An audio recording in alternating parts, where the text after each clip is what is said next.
வடமதுரையில் அதிமுக செயல் வீரர்கள் கூட்டம் நடைபெற்றது. வடமதுரை கானப்பாடி சாலையில் உள்ள தனியார் மண்டபத்தில் அதிமுக கட்சியின் செயல் வீரர்கள் கூட்டம் மற்றும் வேட்பாளர் அறிமுக கூட்டம் நடைபெற்றது.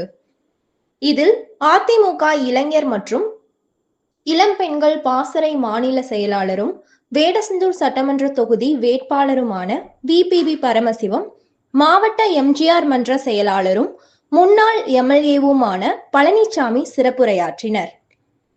திண்டுக்கல் மாவட்ட விவசாய அணி செயலாளர் ராஜமோகன் வரவேற்று பேசினார். இதில் அதிமுக ஒன்றிய செயலாளர்கள் லட்சுமணன், தண்டாயுதம், மலர்வண்ணன், நகர செயலாளர்கள் பாலசுப்ரமணி, அறிவாளி, ராகுல் பாபா, மாநில மாணவரணி பொருளாளர் கௌதம், பாஜக ஒன்றிய தலைவர் சுதாகர், தமிழக மக்கள் முன்னேற்ற கழக ஒன்றிய செயலாளர் முனியப்பன், பாமக கணேசன், தமிழ் மாநில காங்கிரஸ் கிருஷ்ணமூர்த்தி, தமிழ்நாடு முத்தரையர் முன்னேற்ற சங்கம் லட்சுமணன், சிங்க தமிழர் முன்னேற்ற கழகம் முடிமலை மற்றும் பலர் கலந்து கொண்டனர். வரும்போது இந்த நடந்து வந்த பிள்ளைங்க ஒரு 1 கிலோமீட்டர் அதை அப்படியே டெலிகாஸ்ட் பண்ணா போதும், தேர்தல் ரிசல்ட் என்னன்னு தெரிஞ்சுக்கோ.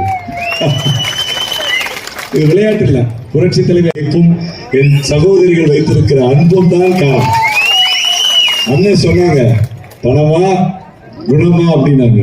இங்க அன்பை விதைச்சா அன்பை எடுக்க முடியுங்கிறத அதிமுக நிரூபிச்சிருக்கு. 5 ஆண்டு காலம் பதவியில் அரசியல் ஞானம் பெற்ற மக்களை கொண்டிருக்கிற இந்த வேடசந்தூரிலே அதிமுகவினுடைய அவர்கள், அறிவாளி அவர்கள், முனியப்பன் அவர்கள், அன்பு சகோதரர் ஜான் பாஸ்க் அவர்கள், தர்மராஜ் BJP அவர்கள், அன்பு சகோதரர் சுரேஷ் அவர்கள்